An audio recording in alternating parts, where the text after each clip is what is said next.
Assalamualaikum warahmatullahi wabarakatuh. Perkenalkan, nama saya Andi Tribuana dari kelas PTI 01.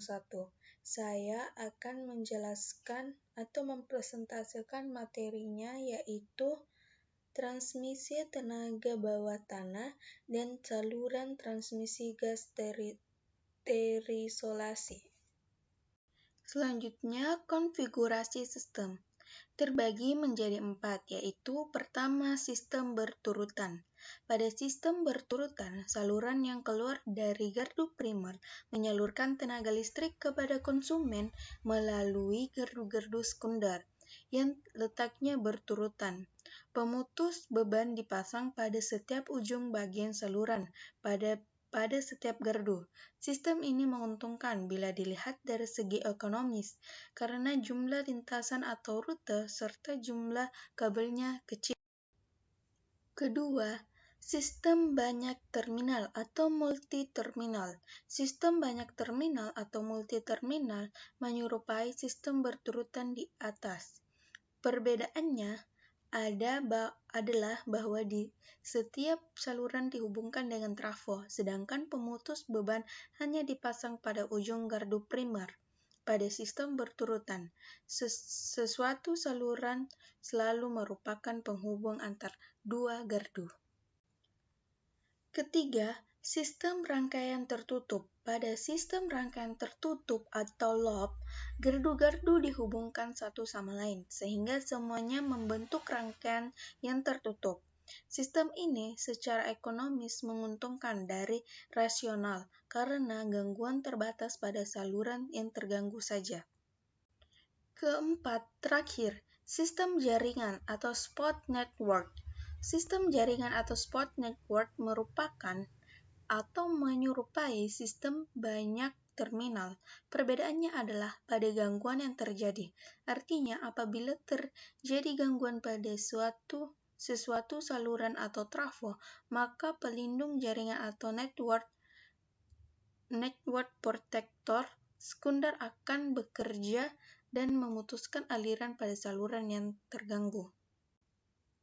Yang terakhir atau yang kelima, sistem radial.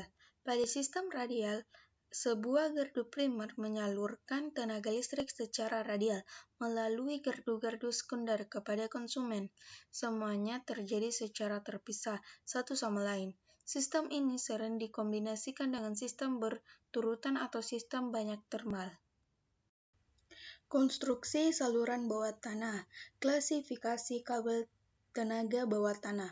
Pertama, menurut kulit pelindungnya.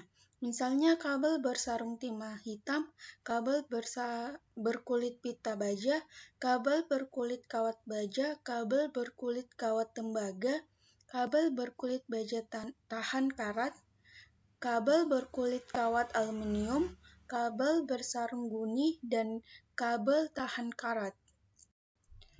Kedua, menurut konstruksinya, misalnya kabel plastik dan karet atau jenis BN, EV, CV, kabel padat atau jenis belt HSL, SA, kabel jenis datar atau flat tipe, kabel minyak atau oil flat, kabel berisi gas tekanan rendah atau low pressure gas pilot, kabel tekanan, kabel pipa, jenis kabel pipa yang digunakan misalnya berisi gas tekanan, dan berisi minyak. Ketiga, menurut penggunanya, misalnya kabel saluran, kabel taruh, kabel laut, kabel corong utama. Namun, terkadang dalam pemasangan kabel bawah tanah biasanya disesuaikan dengan fungsi kabel tersebut. Manfaat berisolasi gas GL sangat andal dan tanpa risiko kebakaran atau dampak di sekitarnya. Jika struktur internal gagal, sangat aman. Ia memiliki medan magnet luar yang rendah, rugi-rugi transmisi yang rendah, dan kapasitas transmisi yang sangat tinggi. Perangkap partikel bawaannya memungkinkan GL tetap dalam kondisi yang baik untuk jangka waktu yang sangat lama. Selain itu, semua bagian GIL dapat diangkut dengan truk yang cukup ringan.